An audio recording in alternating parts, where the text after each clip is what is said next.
ना, वो तो डिटेल्ड हम करेंगे ही।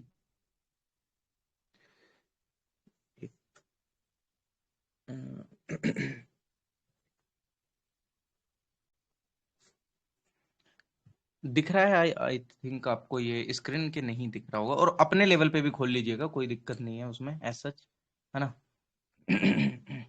आवाज आने में कोई इशू हो रहा है? Hello S ma'am, hello. नहीं यार, अभी तो कोई इश्यू नहीं आ रहा, स्टार्ट कीजिए। अच्छा ठीक है, अगर कोई इशू नहीं आ रहा है फिर ठीक है। अच्छा तो देखो, सबसे फर्स्ट पहला ही क्वेश्चन इसमें क्या बोलता है, इसको आप अपने लेवल पे एक बार इसका आंसर टाइप कर सकते हैं जितने मैं इस क्वेश्चन को रीड कर रहा हूँ, फिर उसका वो देख लेंगे कि कैसे कैसे इसमें क्वेश्चन बन सकता है ना। तो आप अपने लेवल पे रीड करना चाहें कर लीजिए, आंसर सेंड करना चाहें, बट मैं रीड कर देता हूँ एक बार। देखो, पहला ही ये स्टेटमेंट बोल रहा है कि Aadhaar meta data can not be stored for more than 3 month. मतलब स्टेटमेंट्स दे रखे हैं, इसमें से बताना है कि कौन सा सही है कि कौन सा नहीं है। सेकंड स्टेटमेंट वहीं पे बोलता है कि state can not enter into any contract with private corporation for sharing of Aadhaar data. मतलब स्टेट एंटर नहीं हो सकते हैं किसी भी प्राइवेट कॉरपोरेशन के साथ किसी भी मतलब आधार कार्ड के डाटा को शेयरिंग से रिलेटेड, है ना। थर्ड की आधार एक मैंडेटरी है, हमको ऑब्टेन मतलब इंश्योरेंस प्रोडक्ट वगैरह कुछ ऐसा कुछ लेना है तो, या कुछ उसका बेनिफिट उठाना है। फोर्थ स्टेटमेंट बोलता है कि Aadhaar is mandatory for getting benefits funded out of the consolidated fund of India. मतलब वही कि जो आधार जो है एक मैंडेटरी टूल है कंसोलिडेटेड फंड ऑफ इंडिया से, कुछ भी बेनिफिट या कुछ भी ऐसा हम लेते हैं, है ना। ये सारी चीजें तो इसमें आपको कौन सा ऑप्शन ऐसा लग रहा है कि जो कि करेक्ट है, एक बार टाइप कर दीजिएगा, वरना फिर हम इसका देख लेंगे और फिर प्लस इसका डिटेल्ड एनालिसिस की और क्या यहाँ से क्वेश्चन प्रोबेबिलिटी बन सकती है ना। कोई दिक्कत नहीं है, if अगर गलत भी हो सही भी हो डजेंट मैटर, बट करना चाहे कर सकते हैं, है ना। 2 and 4 इसका ऑप्शन है, 1 and 4 only, 2 and 4 only, 3 only, 1 2 and 3 only. इसको अगर एलिमिनेशन बेसिस से करा जाए तो उसकी भी अप्रोच देखेंगे कि हाँ देखो, आप लोगों ने एलिमिनेशन बेस पे करा कि कैसे करा। ये एलिमिनेशन बेस से काफी अच्छा हो जाएगा वैसे ये जो क्वेश्चन है ना, एलिमिनेशन वाली अप्रोच से इसका आंसर सही है। 2 and 4 जिन्होंने भी दिया है, हेमंत सर ने दिया है, रियल माही मिश्रा मैम ने दिया है, एग्जैक्टली काफी सही आंसर है। लेकिन इफ अगर हम इसको डील करें तो कैसे इसको डील कर सकते हैं। देखो यार, इफ अगर हमको फैक्चुअल इंफॉर्मेशन नहीं पता है इसकी कि ठीक आधार मतलब कभी कभी ध्यान भी नहीं रहती है कि Aadhaar meta data can not be stored for more than 3 month. यार 3 महीने था कि 4 महीने था कि 5 महीने था, मेरे को नहीं ध्यान आ रहा है, तो मैं इससे तो एलिमिनेट नहीं कर सकता। इफ अगर ध्यान है तो बहुत अच्छी बात है, और नहीं है तो फिर वो भी मतलब उसका भी एक अप्रोच देख लेंगे कि कैसे नहीं है। मतलब मैंने मान लिया मेरे को पहला ऑप्शन पता ही नहीं है यार कि ये होगा कि नहीं होगा, है ना।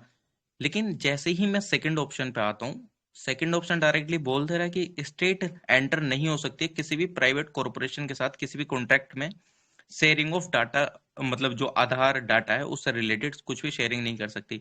हम इसको खुद पर्सनल लेवल पे भी ले सकते हैं, इन द सेंस क्या कि यार बात तो ये सही है, आर्टिकल 21 क्या बात करता है कि यार हमको उसको क्या प्रोवाइड कर रहा है, राइट टू प्राइवेसी वगैरह, ये प्राइवेसी वगैरह हमारा निकल के आ चुका है ना। प्राइवेसी कब, ये केएस पुट्टास्वामी केस में निकल के आ गया था भाई 2017 के जजमेंट में। इफ अगर कोई भी स्टेट, मतलब आप अपना भी एलिमिनेशन लगा सकते हैं लेकिन सिंपल, यार इफ अगर कोई भी स्टेट इस तरीके से जा रहा है किसी के साथ, मतलब ऐसा शेयरिंग वगैरह कर रहा है, तो मेरा तो प्राइवेसी वगैरह कुछ ऐसा सच रहा ही नहीं, है ना। और प्लस उसे वेलफेयरिस्टिक अप्रोच वगैरह ये सब लेकर चलनी है, तो यार प्राइवेट कंपनी को सारे डाटा प्रोवाइड करा रहा है, तो इसका मतलब वो अपने पर्सनल लेवल पे कुछ ऐसा गेन करना चाह रहा है, जो कि स्टेट ऐसा नहीं करेगा कि अपने पर्सन्स की वगैरह ये सब करके इंफॉर्मेशन को लीक वगैरह सच करे, है ना। ये तो हो गया एक पर्सनल लेवल पे हमारा एलिमिनेशन, है ना। लेकिन इफ अगर लॉ के हिसाब से देखा जाए तो लॉ के हिसाब से भी ये बात सही नहीं है, क्योंकि आधार एक्ट वगैरह के अंदर एक सेक्शन 57 है ना, कि आधार एक्ट मतलब सेक्शन 57 डायरेक्टली वो बोलता है कि ये जो चीज है ना वो अनकॉन्स्टिट्यूशनल है। उसमें डायरेक्टली बोला गया था कि इस तरीके से प्राइवेट मतलब मतलब जो भी आपका आधार डाटा वगैरह वो शेयर कर सकते हैं, मतलब प्राइवेट कॉर्पोरेशन वगैरह के साथ, लेकिन उसको स्ट्रक डाउन कर दिया गया और उसको अनकॉन्स्टिट्यूशनल करार दे दिया गया। इसको पर्सनल लेवल पे भी देख सकते हैं, तो एग्जैक्टली बात सही है सेकंड ऑप्शन। जैसे ही सेकंड ऑप्शन आया तो यानी कि जिस जिस ऑप्शन में सेकंड ऑप्शन है वो तो पक्का होगा ऑप्शन, तो यानी कि ए ऑप्शन गायब हो गया, सी ऑप्शन गायब हो गया, बचे कौन से, बी और डी। अब बी और डी के अप्रोच में वही, क्या यार आधार क्या मैंडेटरी टूल हो गया क्या, कि इंश्योरेंस वगैरह हमको नहीं मिलेगा कुछ एज सच।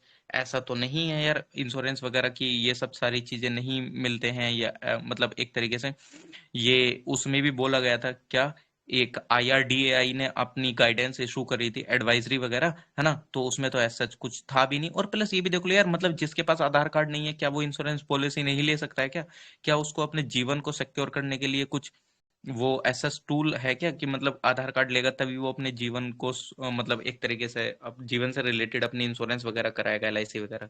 तो यानी कि तीसरा तो यार गलत होना चाहिए, ऐसा तो नहीं है कि मैंडेटरी बना दिया गया है, कि मैंडेटरी है कि अगर होगा तो तभी होगा, नहीं। पर्सनल लेवल पे भी इसको देखा जाए तो ये चीज गलत होगी, तो डायरेक्टली ऑप्शन सी एलिमिनेट हो गया, है ना। सी तो पहले ही एलिमिनेट हो गया था, डी एलिमिनेट हो गया, क्यों, क्योंकि उसमें थर्ड भी बोल रहा था कि करेक्ट है, तो डायरेक्ट ऑप्शन आ गया बी, है ना, कि ऑप्शन बी इज करेक्ट, है ना।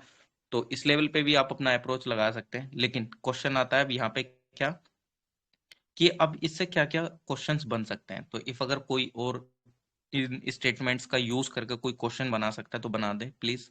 इफ अगर कोई, ये जो चार क्वेश्चन चार स्टेटमेंट्स हैं, इन स्टेटमेंट से और क्या क्वेश्चंस बन सकते हैं, कोई बोलना चाहे तो प्लीज अब बता सकते हैं कि ये इससे सच क्वेश्चन बन सकता है। हेलो, आप कोई भी बताना चाहे कि ये क्वेश्चन भी फ्रेम हो सकता है इससे कि नहीं हो सकता है। Suraj sir, Hemant sir, sir S ma'am. सर एक क्वेश्चन है कि जो आधार कार्ड है क्या वो हम्म। ये जाहिर करता है कि आधार कार्ड किसी का होना कि वो सिटीजन ऑफ इंडिया है, ये भी बन सकता है। हाँ एग्जैक्टली सही, बहुत सही बात, कि आधार कार्ड क्या एक वो है, एक सिटीजनशिप का प्रूफ कि नहीं। एग्जैक्टली सर, हाँ। बहुत सही स्टेटमेंट, बहुत सही स्टेटमेंट सर। और ये चीज गलत है कि आधार कार्ड आपके सिटीजनशिप को नहीं प्रूव करता कि आप भारत के नागरिक हैं, क्यों, क्योंकि भाई 6 महीने कोई इंसान रहता है उसका भी आधार कार्ड बन जाता है ना। तो सिटीजनशिप का ये नहीं हो सकता।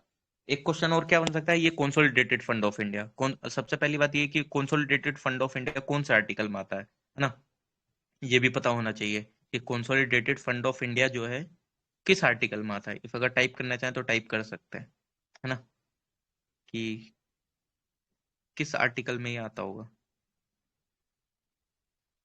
अच्छा ठीक है, टाइप कर रहे हैं, आर्टिकल 266। ओके, अब यहीं से तीनों भी बता सकते हैं, जैसे contingency fund of India, public account of India, consolidated fund of India, ये बेसिकली क्या क्या होते हैं क्या क्या नहीं होते हैं, यहाँ से भी डिस्कस कर सकते हैं, है ना। अब अभी सिर्फ क्वेश्चन देख ले रहे हैं कि क्वेश्चन कैसे बन रहे हैं, फिर उनका देखेंगे कि और कैसे हो सकता है ना। एक तो ये हो गया कि कंसोलिडेटेड फंड ऑफ इंडिया, और इन सब तीनों फंड्स पे बन जाएगा बहुत अच्छे से क्वेश्चन, है ना।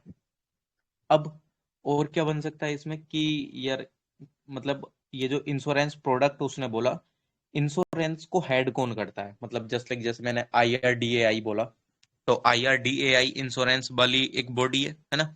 इंश्योरेंस क्या वो स्टैट्यूटरी बॉडी है, क्या वो कॉन्स्टिट्यूशनल बॉडी है, क्या वो एक्स्ट्रा कॉन्स्टिट्यूशनल बॉडी है ना। ऐसा क्वेश्चन बन जाएगा ना, कि IRDAI का काम क्या है, ये सारी चीजें बहुत अच्छे से क्वेश्चन निकलेगा। तो आप बता सकते हैं कि IRDAI क्या कॉन्स्टिट्यूशनल बॉडी है। IRDAI जो कि अभी मतलब जो आपके इंश्योरेंस वगैरह को रेगुलेट इन द सेंस वो काफी अच्छे से करती है, तो IRDAI is a constitutional body और नॉट स्टैट्यूटरी बॉडी, एग्जैक्टली। ये आर्टिकल मतलब इसके लिए एक्ट के थ्रू, एग्जैक्टली, है ना। तो स्टैट्यूटरी बॉडी ये वाला आ जाएगा। अब अभी 2022 में इकोनॉमिक सर्वे निकला था, तो ये भी बता सकते हैं क्या कि जो IRDAI है उसको FDI कितने परसेंट तक अलाउ कर दिया गया है, मतलब फॉरेन डायरेक्ट इन्वेस्टमेंट कितने परसेंट तक अलाउ कर दिया गया है कि वो ले सकता है ना। वो भी डिस्कस कर सकते हैं। ये भी क्वेश्चन बन सकता है, IRDAI कितने परसेंट तक वो ले सकता है, मतलब क्या, FDI, है ना। तो आप बताइए कितने परसेंट तक एलिजिबल है ना।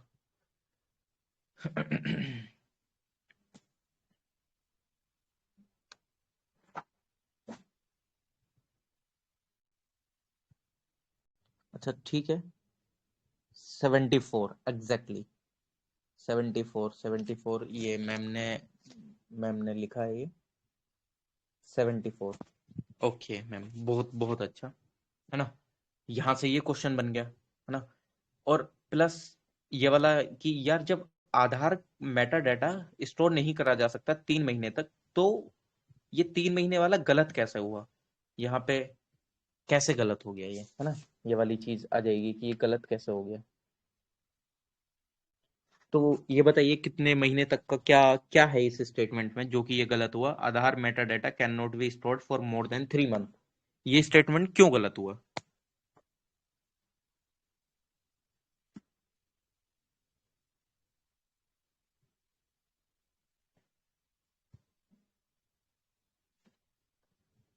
कोई टाइप कर रहे हैं।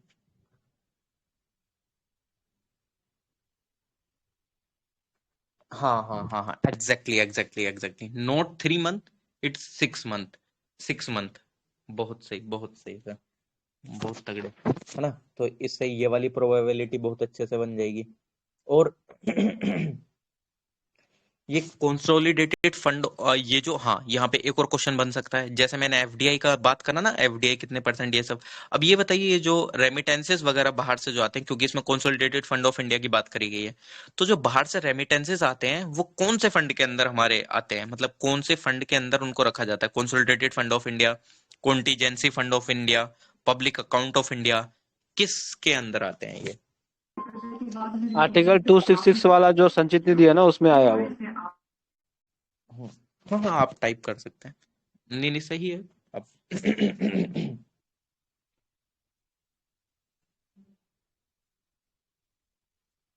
ठीक है, और क्या क्वेश्चन बन सकता है, इफ अगर किसी को लग रहा है इस क्वेश्चन के ऑप्शन से क्या क्वेश्चन बन सकते हैं, प्लीज आप बता सकते हैं, है ना। मैं जितने बना पाया मैंने आपको बताया, है ना। इफ अगर और भी कुछ लग रहा है किसी को तो प्लीज बताइएगा कि ये क्वेश्चन भी बन सकता है इन ऑप्शन के बेसिस पे।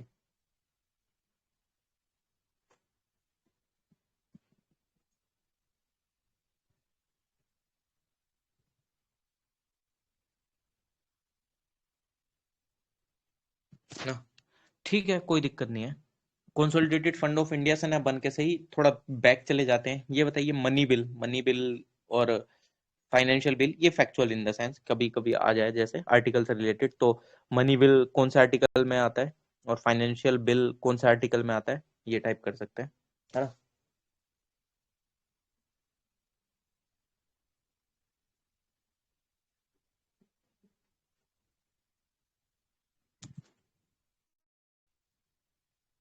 ओके, ठीक है। ये जिन्होंने भी टाइप करा, क्या नाम है ये, क्या नाम, 110 आर्टिकल, है ना। Article 110 money bill. ओके, ठीक है, काफी अच्छा। ये ना फोर्थ एक और वाला क्वेश्चन, जो स्टेटमेंट है उसमें ये भी बन सकता है, Aadhaar card is mandatory to get benefit under article, हाँ आर्टिकल 266 की जगह कोई और आर्टिकल दे सकता है। किसका मैम, एक बार रिपीट करेंगे, मेरे को आवाज ढंग से नहीं आई थी। अच्छा, जैसे ये जो फोर्थ स्टेटमेंट दी हुई है ना, कि Aadhaar card is mandatory for getting the benefit of consolidated fund of India, ठीक है, तो ये कंसोलिडेटेड फंड ऑफ इंडिया ना बोल के आर्टिकल भी दे सकता है, लाइक आर्टिकल 266 है, तो उसको बदल हाँ के हाँ कुछ हाँ और आर्टिकल दे दे तो वो स्टेटमेंट गलत हो जाएगी फिर, ऐसा भी कुछ हाँ कर हाँ सकते हैं क्योंकि आधार कार्ड का क्वेश्चन तो जनरली बन ही रहा है। एग्जैक्टली, बहुत बहुत सही मैम, बहुत सही। अच्छा, और कोई कुछ अगर बताना चाहे तो कि इस एंगल में भी बन सकता है इससे क्वेश्चन, क्योंकि काफी क्वेश्चन हमने इसमें देख लिया कि इस एंगल में बन सकता है, इस एंगल में नहीं, है ना। तो पहले वाले से और क्या बन सकता है, I think more than enough इसका हो चुका है, या अगर किसी को लग रहा है कि ये भी एंगल आ सकता है तो प्लीज बता सकते हैं, है ना। वरना हम फिर सेकंड क्वेश्चन पे मूव करेंगे, इफ अगर ऐसा लगता है तो। चलिए ठीक है, कोई दिक्कत नहीं है, मूव कर लेते हैं। ओके, है ना। नेक्स्ट क्वेश्चन क्या बोल रहा है कि Rajya Sabha has equal power with Lok Sabha in, मतलब राज्यसभा को किन किन इनमें से, मतलब ऐसे कौन से वो हैं एक तरीके सब्जेक्ट्स वगैरह जिनमें कि सेम पावर है लोकसभा की तरह राज्यसभा को, तो पहला the matter of creating new all India services, कि new all India services create करने के मैटर में, अमेंडिंग द कॉन्स्टिट्यूशन, संविधान को अमेंड करने में, रिमूव करने में गवर्नमेंट को, मेकिंग कट मोशंस, है ना, सेम पावर लोकसभा के रिलेटेड है।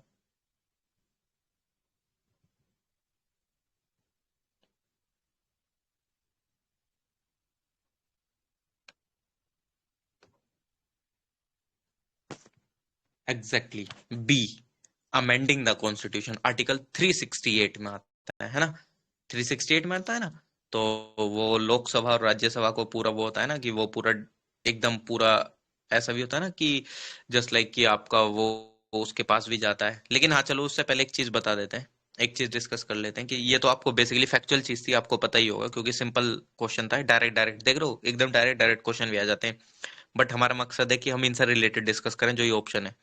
अच्छा पहले तो ये आर्टिकल ही बता दो, ऑल इंडिया सर्विसेज को क्रिएट करने के लिए कौन सा आर्टिकल यूज करता है राज्यसभा, किस आर्टिकल पे, मतलब किस आर्टिकल का यूज करता है फिर ये राज्यसभा? 312 एग्जैक्टली। और अभी ये बहुत न्यूज में था, क्या नाम है, ये इंडियन फॉरेस्ट सर्विसेज को करने के लिए कि इंडियन फॉरेस्ट सर्विसेज एक अलग से बना दी जाए, शायद आईईएस, इंडियन एनवायरमेंट सर्विसेज। अभी आई थिंक 7-8 दिन पहले एक आर्टिकल भी आया था इससे रिलेटेड कि इंडियन एनवायरमेंट सर्विसेज को क्रिएट कर दिया जाए, ये सब है ना। तो वो टीएसआर सुब्रमण्यम कमेटी की रिपोर्ट भी कोट करी जा रही थी। तो वो तो चलो एक अलग चीज है, कोई दिक्कत नहीं है। अब जैसा ये इसी पे डिस्कस कर लेते हैं पहले ऑल इंडिया सर्विसेज से रिलेटेड। अच्छा तो एक और चीज बताओ, ये आर्टिकल 315 क्या है, आर्टिकल 315, पहले थोड़ा फैक्चुअली देख लेते हैं, आर्टिकल 315 क्या है। क्वेश्चन बन गया।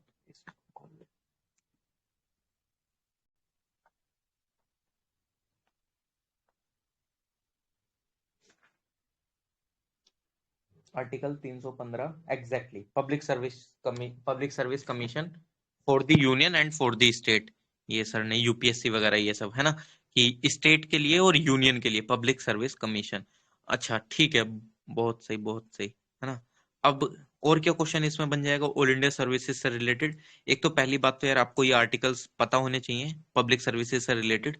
अब बात आ जाती है ये जो, अभी थोड़ा सा फैक्चुअल देख लेते हैं इससे रिलेटेड क्योंकि थोड़ा फैक्चुअल इंफॉर्मेशन भी होना जरूरी है आर्टिकल्स की, है ना।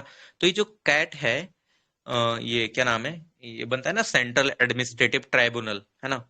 ये एग्जैक्टली वैसे सुमित सर ने बहुत तगड़ा पॉइंट इसमें डाला है, हिस्ट्री से पूछ सकते हैं ये सारी चीजें, एग्जैक्टली सर इसको भी डिस्कस करेंगे, है ना। अभी पहले फैक्चुअल देख लेते हैं।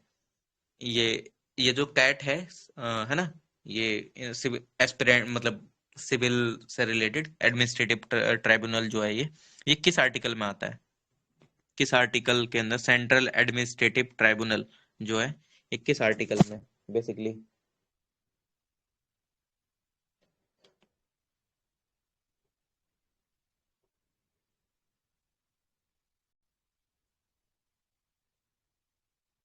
बहुत सही सर, बहुत सही। इस जिसने भी टाइप करा है आप लोग मतलब हेमंत सर ने 323A रिपीट, ये वही आर्टिकल था। अब चलो ठीक है, इसका हिस्टोरिकल पर्सपेक्टिव देख लेते हैं ऑल इंडिया सर्विसेज से रिलेटेड, इसका भी पहले एक फैक्चुअल देख लेते हैं। अच्छा पहले ये बताओ सबसे फर्स्ट मतलब जो सिविल वो थे मतलब सबसे फर्स्ट पहले इंडियन जो आईसीएस को ज्वाइन करे थे उनका नाम क्या है ना? सत्येंद्र, हाँ सत्येंद्र SN बनर्जी, एग्जैक्टली, बहुत सही,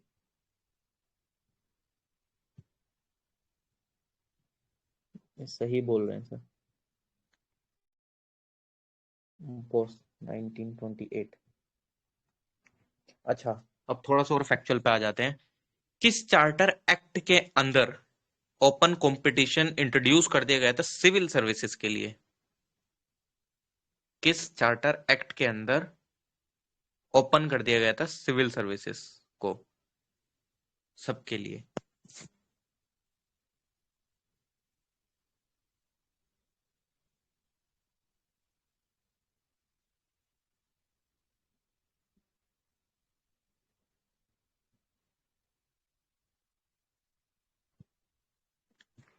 ना, टाइप कर सकते हैं आप। चार्टर एक्ट 1853 एग्जैक्टली ओपन कर दिया गया था, 1853 में। बहुत सही है ना।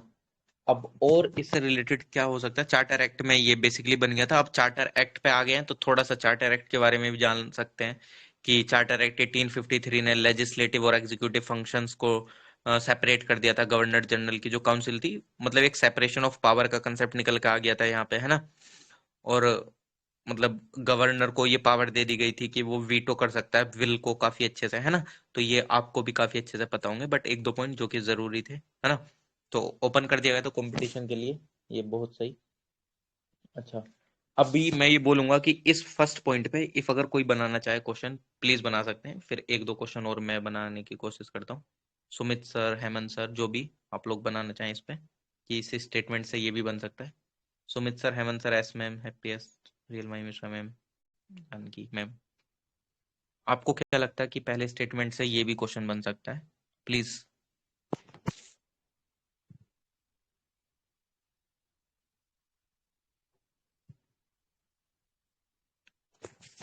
बताएंगे कोई? ये हेलो, सर आवाज इस आ पे रही है मेरी?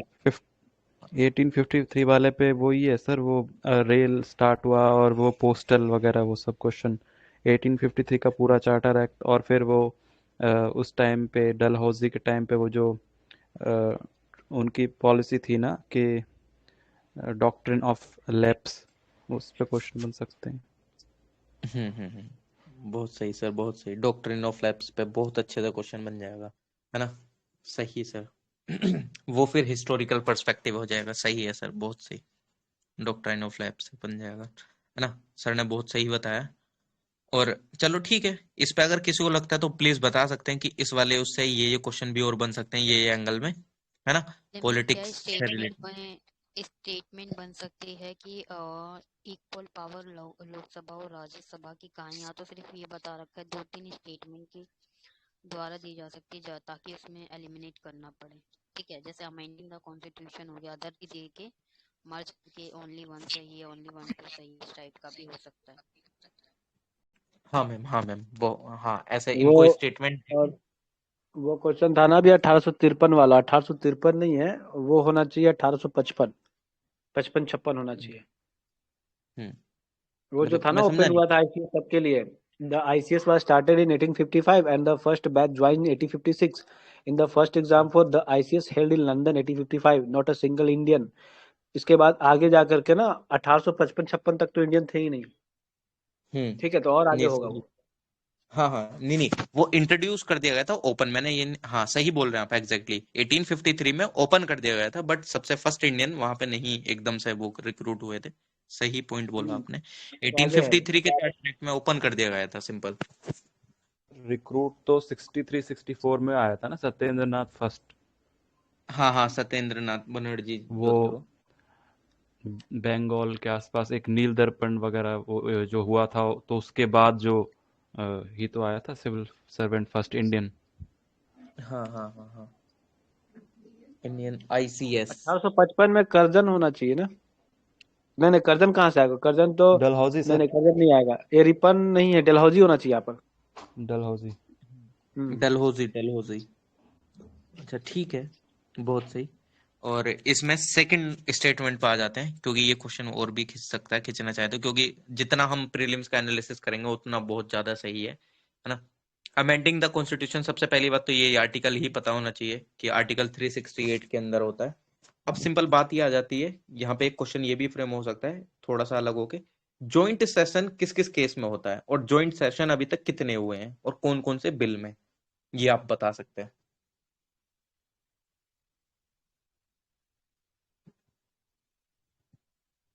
कि जो जॉइंट सेशन से रिलेटेड,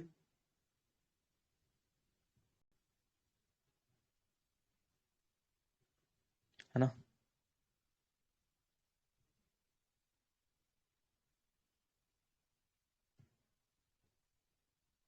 और एक और क्वेश्चन एक और बन सकता है कि ये जो क्या नाम है, जो हम मनी बिल वगैरह से रिलेटेड, क्या कि ये जो मनी बिल जो पास होता है बेसिकली तो लोकसभा में ही पास होता है, तो इसको कौन सी मेजोरिटी से पास होता है ना।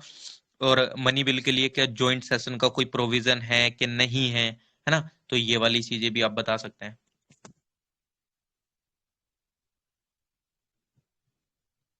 हाँ 3 बार हुआ है अभी तक ये आपका क्या नाम है क्या जॉइंट सेशन है ना। सिंपल मेजोरिटी से पास नहीं, 2/3 एग्जैक्टली सुमित सर सही बोल रहे हैं, स्पेशल मेजोरिटी से ही ये पास होता है मनी बिल जो होता है ना। और क्या अमेंडमेंट से रिलेटेड जो कॉन्स्टिट्यूशनल अमेंडमेंट से रिलेटेड कोई जॉइंट सेशन हो सकता है? एक बार क्वेश्चन रिपीट कर रहा हूं मैं, है ना। एग्जैक्टली चलो आंसर भी आ गया है, नोट फॉर अमेंडमेंट, अमेंडमेंट से रिलेटेड जॉइंट सेशन नहीं हो सकता है। ये चीज बहुत अच्छे से हमको पता भी होनी चाहिए है ना। और ये आप मतलब फैक्चुअल है, ये तो हमको पता ही है कि इस सब चीजों से रिलेटेड नहीं हो सकता है। अच्छा एक और क्वेश्चन बनता है कि आर्टिकल 2 और आर्टिकल 3 में इफ अगर कोई भी अमेंडमेंट करा जाए क्या वो कॉन्स्टिट्यूशनल अमेंडमेंट में काउंट होता है कि नहीं?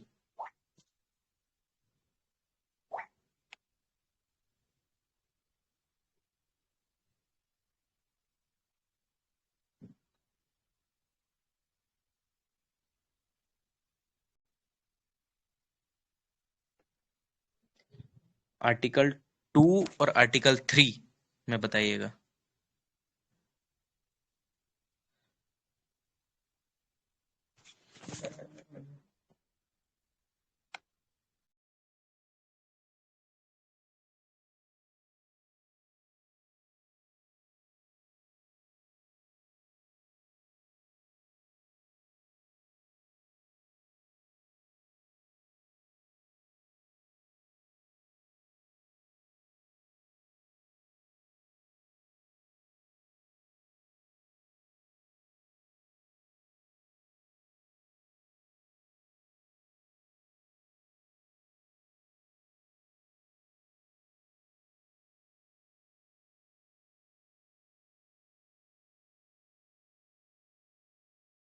अच्छा मेरी आवाज आ रही है? हाँ एक एक बार और कंफर्म करिएगा प्लीज यार, वो नेट का इशू हो गया था है ना।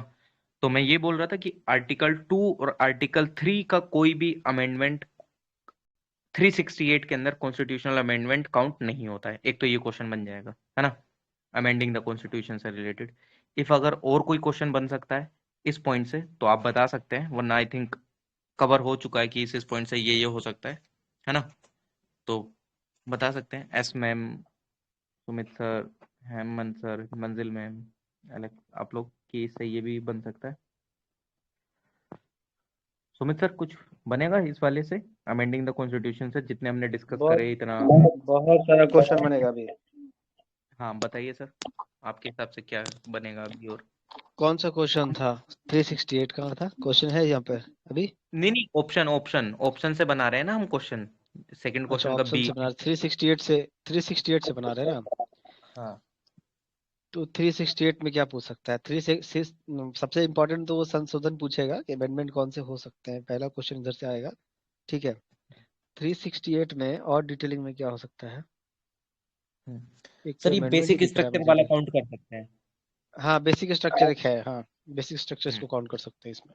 है ना। एक ये भी बेसिक हम्म स्ट्रक्चर वाला भी बन सकता है क्या कि जो मतलब अभी तक कितने मतलब या ऐसे मतलब डायरेक्टली नहीं थोड़ा इनडायरेक्टली कि बेसिक स्ट्रक्चर में कौन कौन से अभी चीजें आती हैं, जस्ट लाइक जैसे सेक्युलरिज्म वाली चीज हो गई है ना, इन सब हम्म चीज से रिलेटेड कि अभी कौन कौन सी चीजें बेसिक स्ट्रक्चर के अंदर आ चुकी हैं, वो काफी अच्छे से बन सकता है ना। बाकी आई थिंक हम हम्म। कर चुके हैं इसमें। सी वाले ऑप्शन पे आ जाते हैं कि सी से क्या बन सकता है, the removal of the government, ये वाले से है ना। इस वाले से क्या बन सकता है? देखो सबसे पहली बात तो यही कि क्वेश्चन नहीं दिख जो रहा मुझे, राज्यसभा है, क्वेश्चन का है। सर ये सामने मैंने स्क्रीन पे भी कर रखा है और मैंने पीडीएफ सेंड करी ग्रुप में, पीडीएफ ये 2020 वाला क्वेश्चन कर रहे हैं है ना। हम्म ओके ओके चलो ठीक है ना ये हाँ, रिमूवल ऑफ द गवर्नमेंट से रिलेटेड हमको नॉन कॉन्फिडेंस मोशन वगैरह लाना पड़ता है ये सब है ना। बट इसको थोड़ा सा ब्रॉड पर्सपेक्टिव में देख सकते हैं एक बार। ये अभी काफी न्यूज में भी चल रहा था ना, ये क्या नाम है, ये डिस्क्वालिफिकेशन ऑफ मेंबर से रिलेटेड, ये आजम खां का रिलेटेड एक केस चल रहा था, प्लस गवर्नर से रिलेटेड केरला के अभी काफी अच्छे से न्यूज में चल रहा था। तो थोड़ा सा इसका ब्रॉड पर्सपेक्टिव में देख लेते हैं, रिमूवल ऑफ द गवर्नमेंट तक सीमित नहीं रहते हैं, थोड़ा सा वैसे देखते हैं। अच्छा, सबसे पहली बात तो ये शेड्यूल 10 है ना, डिस्क्वालिफिकेशन ऑफ द मेंबर्स वगैरह इन सब चीज से रिलेटेड है, एंटी डिफेक्शन लो, है ना। तो सबसे पहला एक फैक्चुअल क्वेश्चन यही बोल सकते हैं कि किस अमेंडमेंट के थ्रू कौन से ईयर में शेड्यूल आया था ये वाला, है ना। सबसे पहला फैक्चुअल क्वेश्चन यही हो सकता है। तो इफ अगर कोई 85 है, 1985 10वीं अनुसूची, और कौन सा आर्टिकल अमेंडमेंट, अमेंडमेंट है ये वाला है 52, सही 52वां, सही सही। 52। हाँ हाँ हाँ हाँ, एग्जैक्टली सबसे पहले तो यही एकदम अच्छे से पता होना चाहिए। अच्छा, ये शेड्यूल 10 में एक और अमेंडमेंट हुआ था, वो कब हुआ था, वो करा गया था ना, ये आप बताइए किस, मतलब क्यों करा गया था, उसमें क्या इंक्रीज करा गया था, क्या डिक्रीज करा गया था। शेड्यूल 10 में सीट होगी, सीट बढ़ाई घटाई गई होंगी लोकसभा की शायद। क्या बोल रहे हैं सर। सीट से रिलेटेड था क्या, लोकसभा की सीट वगैरह? नहीं नहीं नहीं नहीं नहीं नहीं, वो कि 1/3 मेजोरिटी से 2/3 कर दिया, कि इफ अगर कोई भी 1/3 ना होके 2/3, इफ अगर मतलब अपना उसको डिस्क्वालिफाइड नहीं कर सकते। पहले ये था ना कि इफ अगर 100 में से 33 मेंबर एक तरफ हो जाते हैं तो वो डिस्क्वालिफिकेशन नहीं होंगे। तो बाद में देखा कि यार 33 मेंबर तो बहुत आसानी से कोई भी पार्टी खींच सकती है, तो फिर उसको 2/3 कर दिया गया, है ना।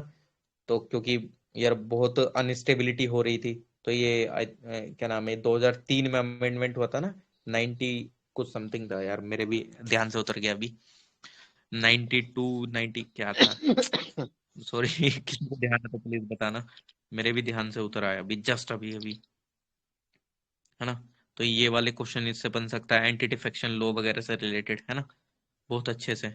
और क्या क्वेश्चन बन सकता है, एंटी डिफेक्शन बता लॉ सकते से क्वेश्चन और बन सकता है कि कौन से और कानून में, एक और अलग सा कानून कौन सा था जिसमें जो नेताओं को लेकर के प्रतिबंध लगाए गए थे पहले, क्योंकि ये बाद में आया ना, तो पहले से कानून थे कि दल बदल अगर आप करते हो तो हल्के थे, ज्यादा इस तरह के कानून नहीं थे, लेकिन थे कानून।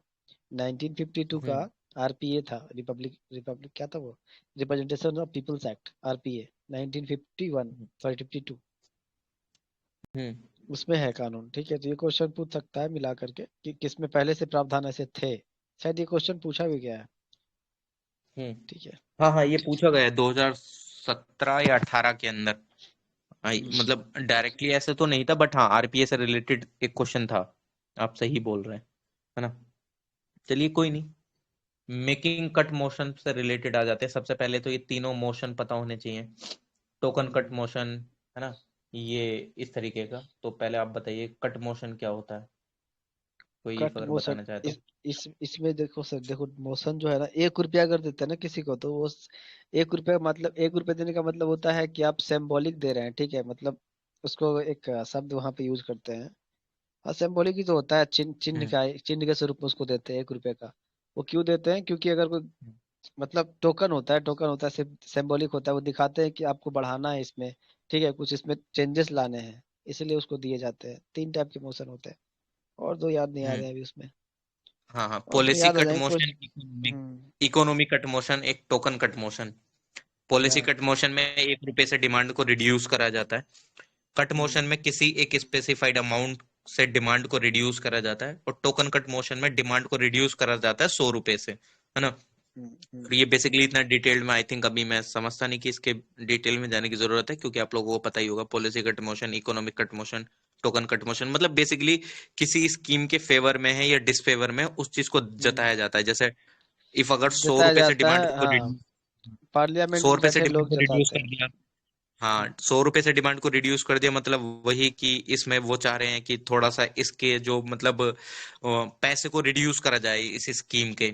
1 रुपए से मतलब डिसएग्री वगैरह हो जाते हैं पॉलिसी से। इफ अगर किसी की डिमांड को 1 रुपए से रिड्यूस कर रहे हो, तो यानी कि वो जो वहां पे लोग हैं वो सहमत नहीं है कि ये पॉलिसी को आगे कंटिन्यू करना चाहिए, नहीं करना चाहिए, है ना। इकोनॉमिक कट मोशन में वही पैसे को देख मद्देनजर रखते हुए एक कोई स्पेसिफाइड अमाउंट डिसाइड कर ली जाती है, उससे रिड्यूस कर दिया जाता है ना। तो बेसिकली ये दो क्वेश्चन आज संपन्न हुए 2020 के किससे? प्रीवियस ईयर पेपर अभी से। अभी मैं भी वही करवा रहा हूँ, ठीक है, अभी मैं भी रात